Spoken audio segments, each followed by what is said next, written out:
Listen to the Parrot. Parrot TV. Parrot TV. Parrot TV. Parrot TV. Parrot TV. Parrot. Listen to the people. Listen to humanity. Listen to the Parrot. Parrot TV. Parrot TV. Parrot TV. Parrot TV. Parrot TV. Listen to the people. Listen to humanity. Listen to the Parrot. Parrot TV. Parrot TV. Parrot TV. Parrot TV. Parrot TV.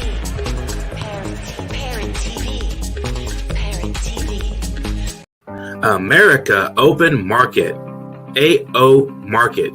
The best digital market for humanity is a free multilingual borderless market open to international sellers with various languages included. With America Open Market, you may start selling in minutes after filling out the form.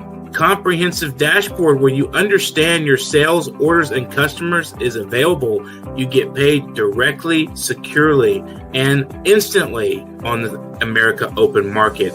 You can sell your house, car, electronic laptop, CD player, boombox, phone, headphones, furniture, and clothing, and anything on AmericaOpenMarket.com where all your sales and customer needs are met. Register as a merchant today. You will not regret becoming a vendor at America Open Market.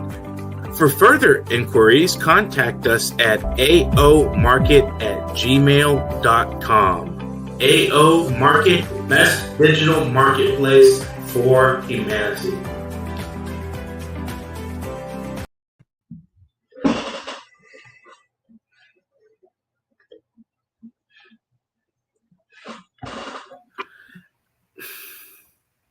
Oh, Hey there.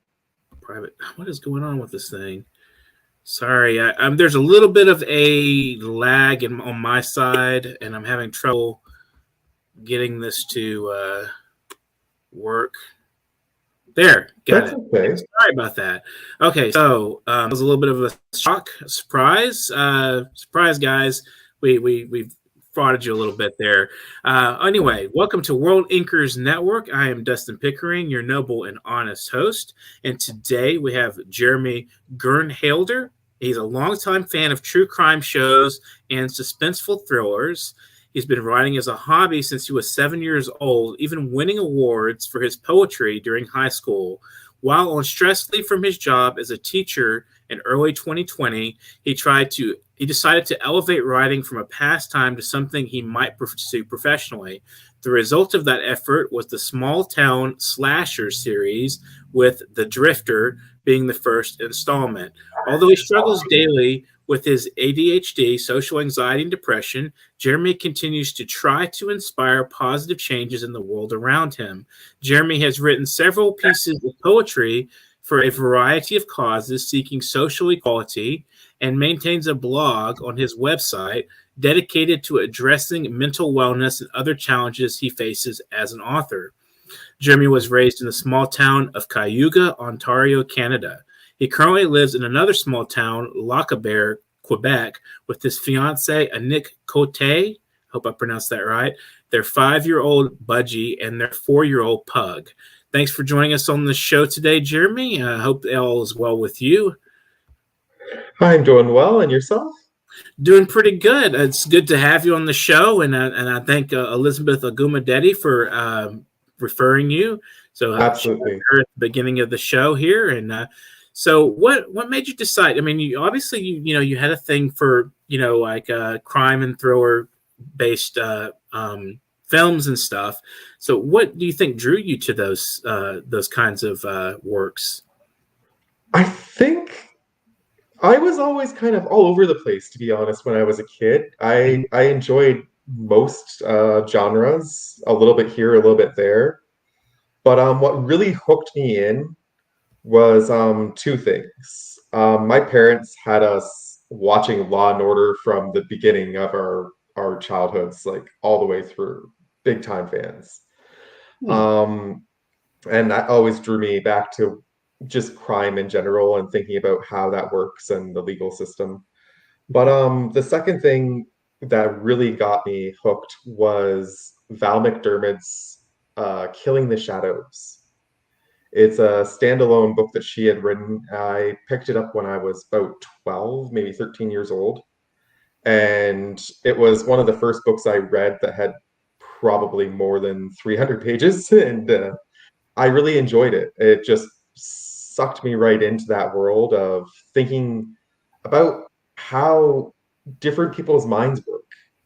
And I think that's really kind of what makes me interested in writing this sort of type of fiction is how do the minds of the people who are messed up, it seems, to the rest of us, but that's their norm. How does that work and why does that work?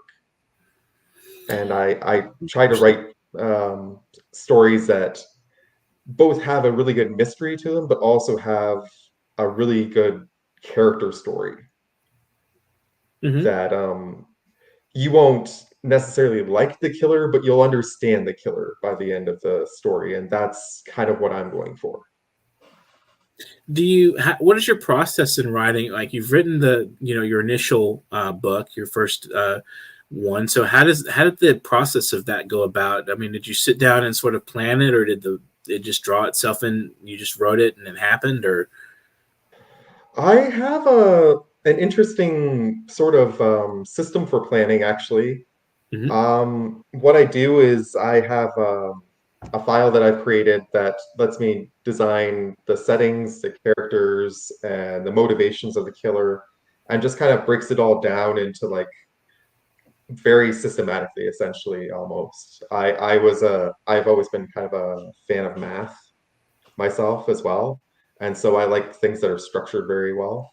Okay. And so my books, what I do is I plan out all my characters first and their settings. And then the second thing I plan before anything else in the plot wise is I plan out who the killer is and what their motivation is. Because, again, referring back to Val McDermid, it's something that she does in her work that I find fantastic and I'm trying to incorporate in my work as well, is introducing the perspective of the killer as something that's actually written in the book so that you can read about their mind, like from their perspective, whether it be a journal that they keep or whether it be in one of her books that I'm probably going to eventually borrow this idea from. The killer has tape recordings that he makes. And it's just really fascinating the way that you can get that across. And then that way they can, like I said before, try to really understand how the killer's perspective is as they're reading the story. And once I have that, then I know what my story is going to be, because then I understand how this killer is going to operate, how this killer plans to kill, etc. And I get a lot of really good information about how the killer's minds work as well out of crime. I love to watch YouTube True Crime, for example. That chapter is a really good YouTube channel. I definitely want to shout him out. Mike is amazing. He always gives really good videos. So I just draw all kinds of inspiration from those kinds of things. And once I have that killer solid, then I can plot out the rest of the story really easily, I find.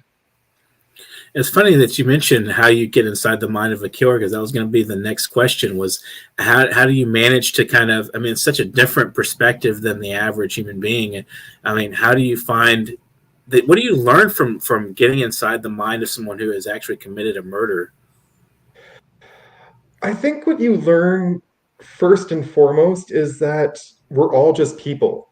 And I think that's something that if you stand just on the outside of a crime and you never actually try to really understand it, we don't really value criminals in any way, shape, or form in society. And in a lot of cases, I find that criminals have just lost their way to a certain perspective. There's a lot more people who are struggling with mental health that get convicted of crimes than we are willing to admit, I think, as a society. And so it's more about getting into that perspective, especially with serial killers. Serial killers, it's more about trying to understand what drives them, what's their motivations. Because when a person just kills one person or two people here or there, it's not. Um, they're damaged, of course, still, but they're damaged in a very specific way. But when it comes to serial killers, they don't tend to attack people they know as much as they'll attack just randomly based on whatever triggers them. That's interesting. Do you ever pursue, like, I mean, if it's a mental health question for a killer, the concept of free will is kind of thrown out a little bit, or at least taken aback, because if they're not really in complete control of their faculties, I mean, how can you really blame a person, for what they're doing? And how do we adjust that to our criminal justice system if that's the case? I mean, do we treat with more compassion, or do we think more in terms of what is motivating this person, and should they even address that? And to an extent, I think we do. But is it something you ever consider writing into your fiction? Um, I think it is something that is going to be written into my fiction in a lot of ways. I've actually finished the first one, as you mentioned, and it's published, and the second one is already written. Okay. And I'm working on the third one now. And in each case, it's, as I said, the primary focus of my work is the killer. So Right. trying to get you to understand and appreciate that killer's perspective and why they're doing it. Mm-hmm. And so having that, I think, in terms of real life and in terms of our society, I think what should be focused on, as you were saying, is maybe putting more emphasis into mental health in terms of having more advocacy within the criminal justice system for that, having it be Right. mandatory that all criminals get a screening, not just the ones that are really obvious that they might be sick. Right. Because we don't know what's lying underneath in a lot of cases. My depression, for example, I think the more I think about it and really reflect on my life, I've probably been struggling with it for a lot longer than I realized. Things like that And do sneak up on you. It's really interesting. The psychological dynamics of the mind. absolutely. So did you have is this series like a full story, like it's a full town, or how did you connect all of these different collected works that you're working on? Well, in this case, actually, the thing that makes it interesting is I'm borrowing another concept from one of my other favorite authors growing up. Sorry, I just have something in my eye. R.L. Stein was one of Okay. my favorite authors as a child. And I love the way the Goosebumps are all their own individual stories. They're all connected as a series because they all have an underlying theme.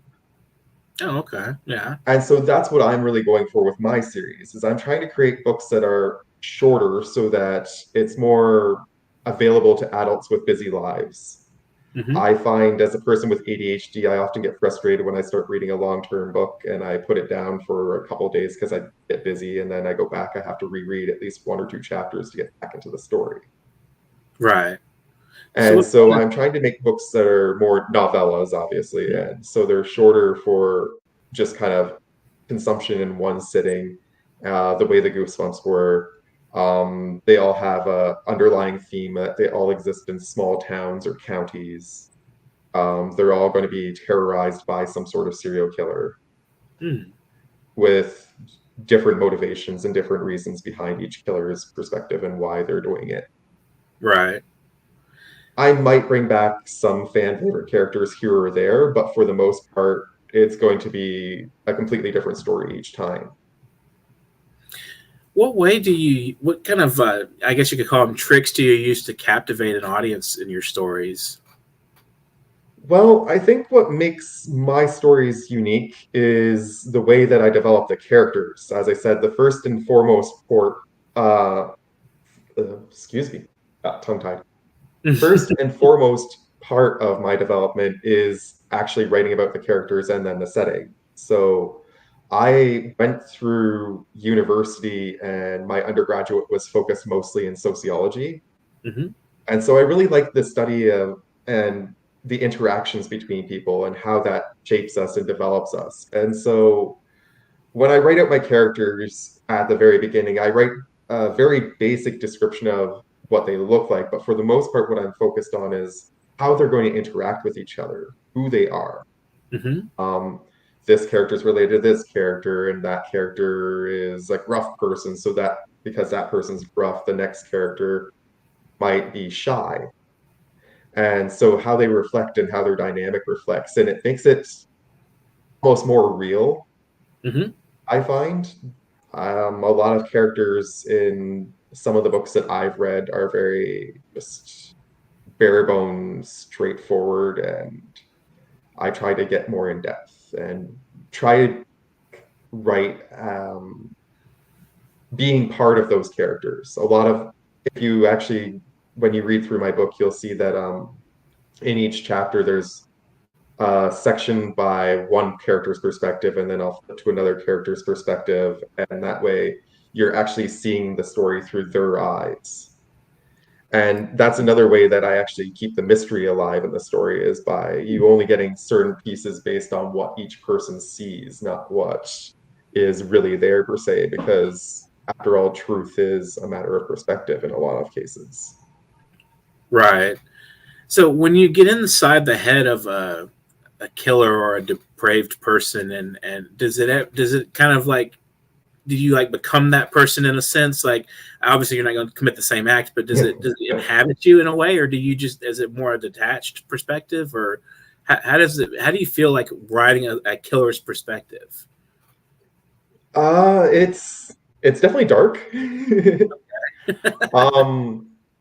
I like to set the tone for sure. I like to make sure that I set aside some time. I let my wife know and my family, if anyone else is around or friends, like not to disturb me for that time. You don't want to be Mm-hmm. talking to me because I'm going to be in that mindset and I might say something you might not want to hear, or because that's just the way the killer is. Right.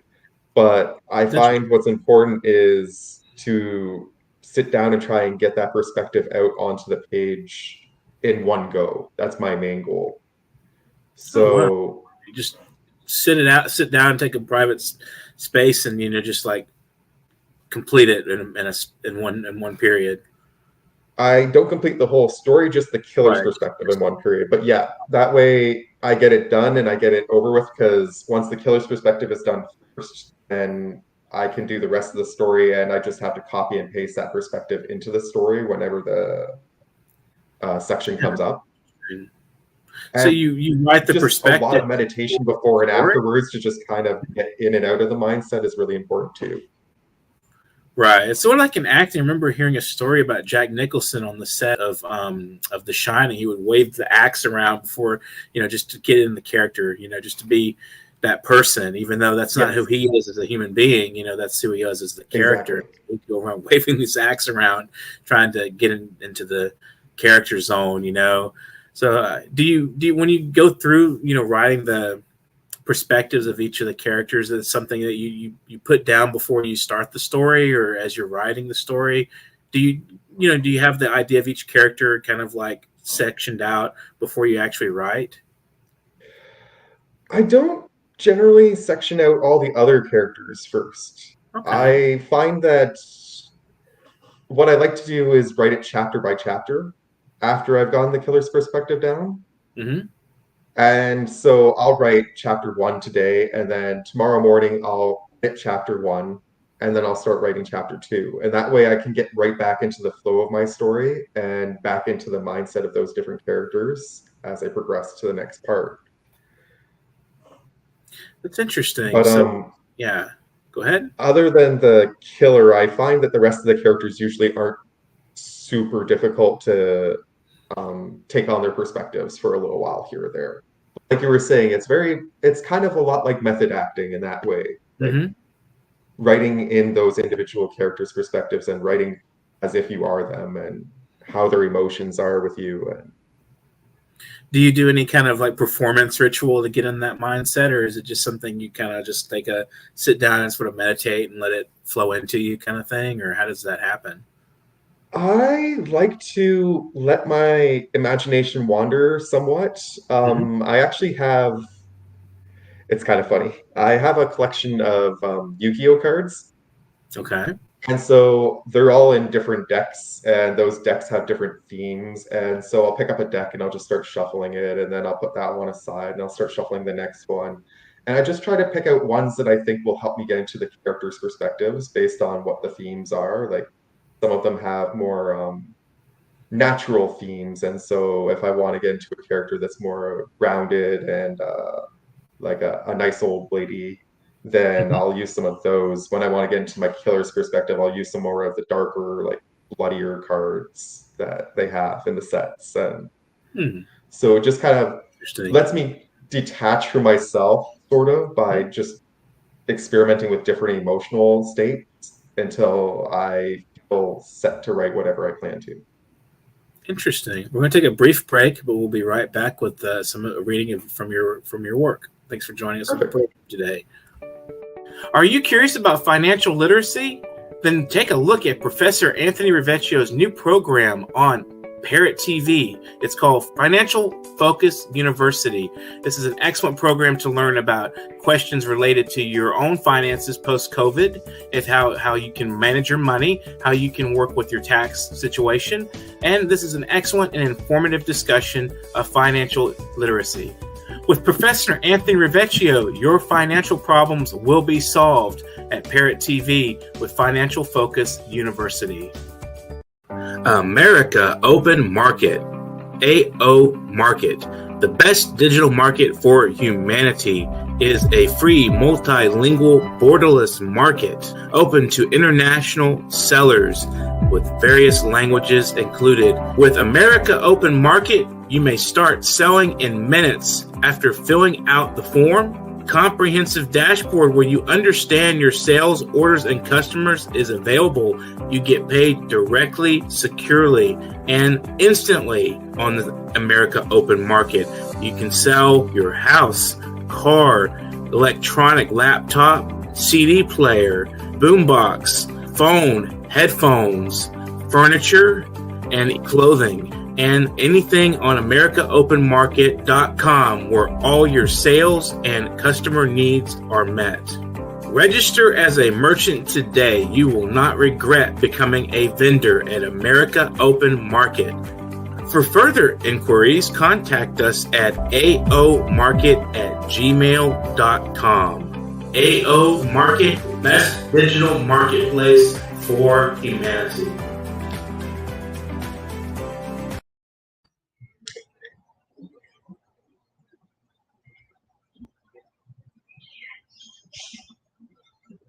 Mike, where is it lagging and playing again? This is a strange. I think your killer is in my system here. Welcome back to World Inkers Network, and we're going to listen to Jeremy read from some of his work. He's a crime thriller writer, and we're interested in seeing what he has to say to us about crime and fiction. And I'm going to put it over on his side here and let him read from his work. Thanks for joining us on the program. Remember, you can leave comments and questions during the program for our writer. If you want to do that, please feel free. Okay, go ahead. Hi. All right. So this is the book I just wanted to show you. There's actually something I just wanted to show you really quick before I start. The logo here was initially designed by my wife. She's really good at art, and then it got a little bit tweaked when they put it through by the publisher. But that's going to be the logo for the whole series. I'm really proud of the logo he came up with. It's nice. So we were talking before the break about the killer's perspective, and so I thought it'd be good to read just one section from my book about the killer's perspective. So, my family was famous in the city where I grew up. It was established by three industrious families more than 2 centuries prior to your birth. The names of the founding families were Heiss, Roth, and Morrison. They used their money to secure several thousand acres of farmland in order to create a railway to join the northern and southern parts of the country. Over time, the descendants of these families had a hand in every business within the city limit and beyond. In doing so, they established their power over everyone else who lived there. To an outsider, it would appear that my life was one of privilege and respect, as nobody would dare cross my father in public. In reality, my childhood was one of scorn, jealousy, and rejection by the majority of my peers. They mocked me for my privilege and beat me whenever they had an opportunity to do so, away from the watchful eyes of the adults. The irony is that if they had understood the pressure I was under at home, perhaps they might have realized that I was actually the one who was jealous of them. I envied their freedom to choose the life they wanted to live, to come and go as they pleased without having to answer to anyone. Most of all, I envied their anonymity. Sorry, hard word to say. In a city of 2,000 people, I hated to be so easily recognized. I just wanted to disappear. Hmm. And so that is a small section of a letter that the killer leaves behind for a relative of his to explain why he has decided to kill the people in town at Wow. this particular time. That's an interesting way to introduce the motive, and you use the letter.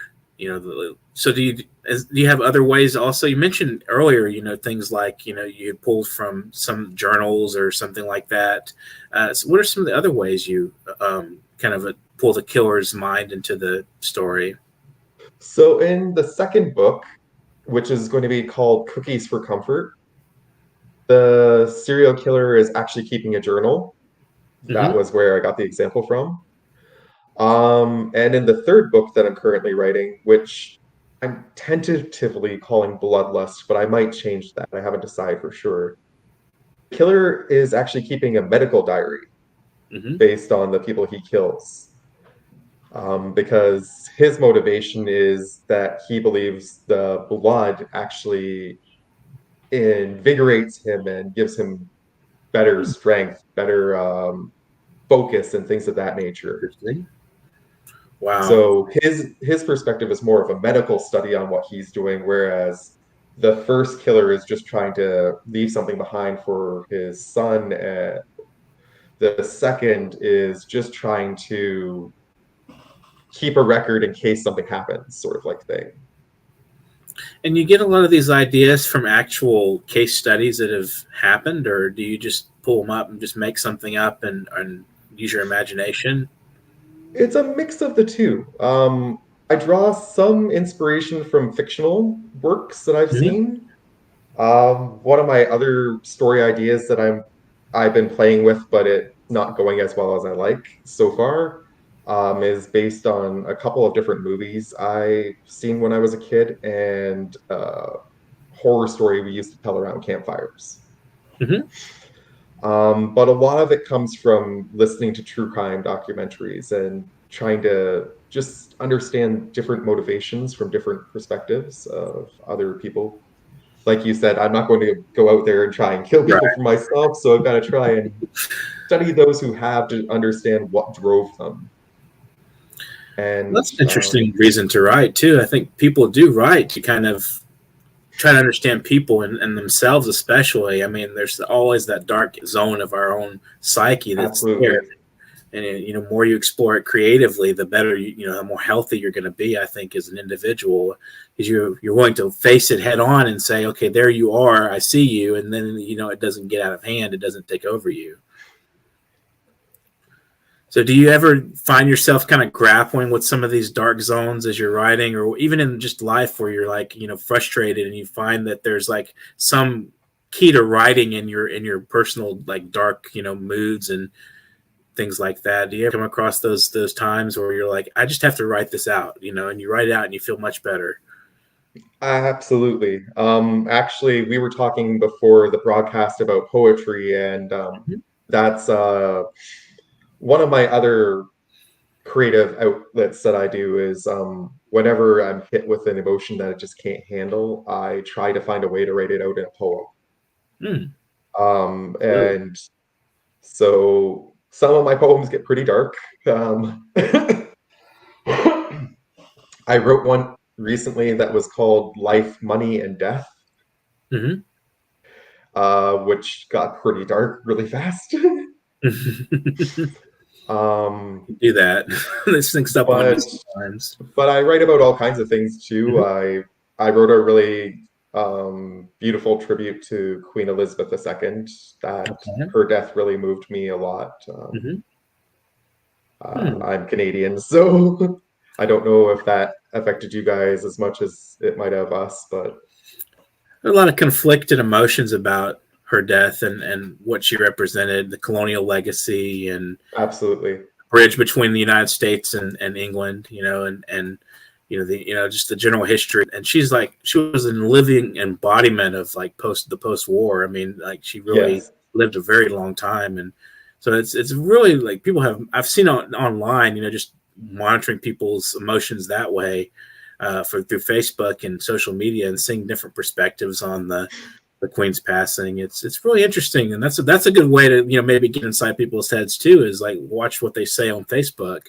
You never know Absolutely. how many of them will become a killer. Who knows? So what? Absolutely. I think I actually had a friend on Facebook, and one of their friends ended up killing his wife, and then killing himself. Like somebody on Facebook they knew. I think that happened like several months back, and I was like, "Wow, I yeah." think we all know somebody through somebody who's done Mhm. a murder here or there. It's crazy.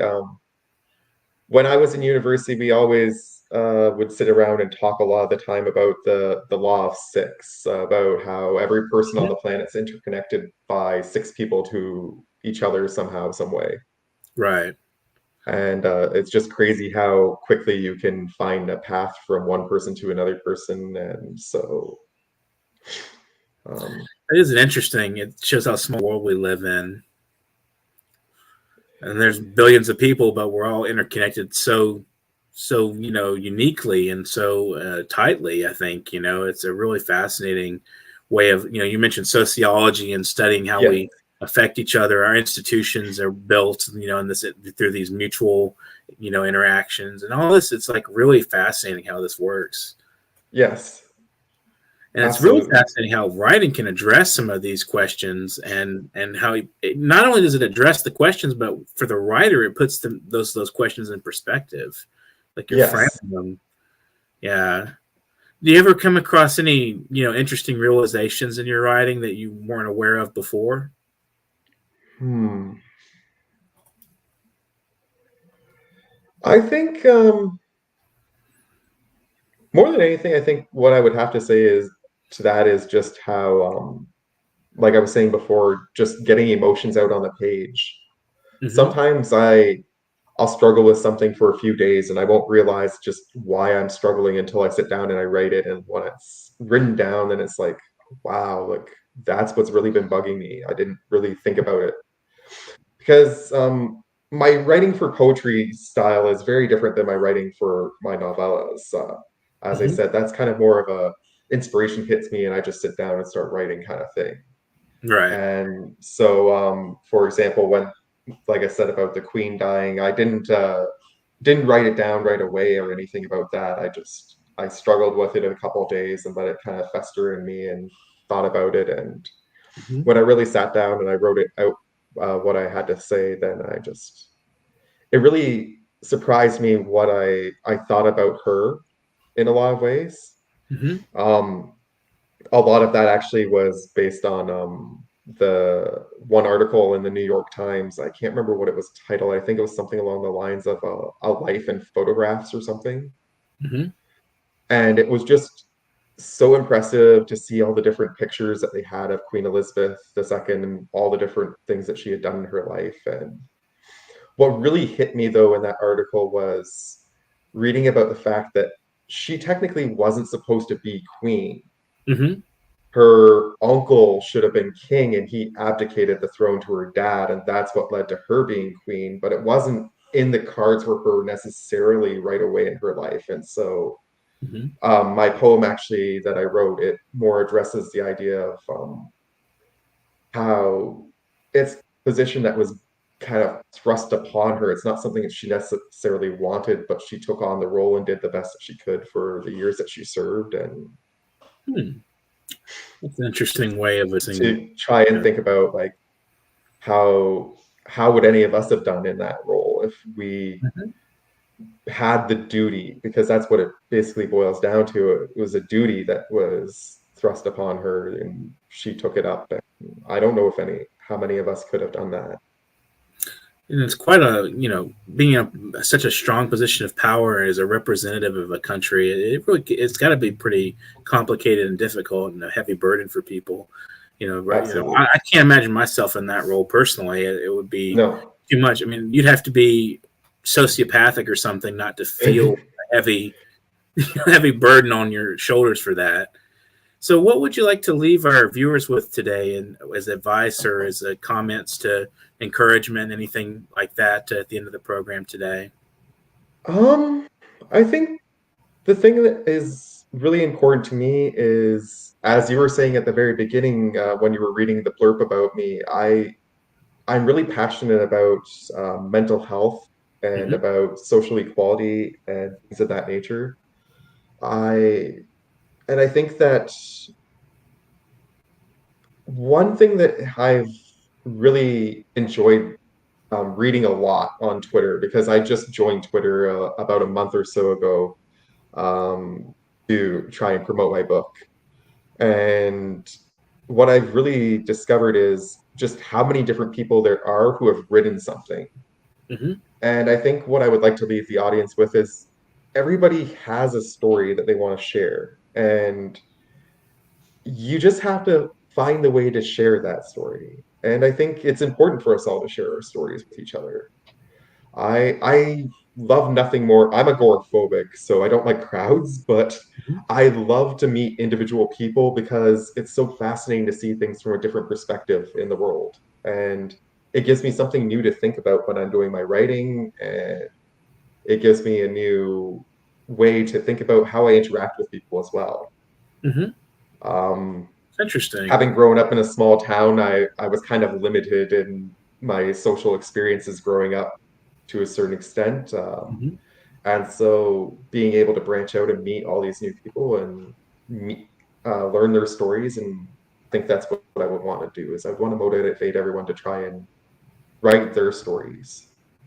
Excellent. I up on my website, I posted my outline for how I do my small town slasher series, Okay. so that anybody who's interested in learning about how I do my writing and maybe wanting to try and take that and adapt it in some way to make it their own so that they can do their own writing, I totally for that. Wonderful. And Would if you you like want to to give have any? discussions with me about mental health or whatever, I'm good for that too. So, where is your website? Can you give us the address? It's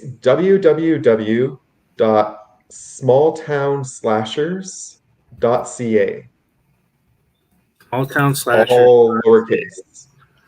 Okay, I'm gonna put this on our just so people can see it.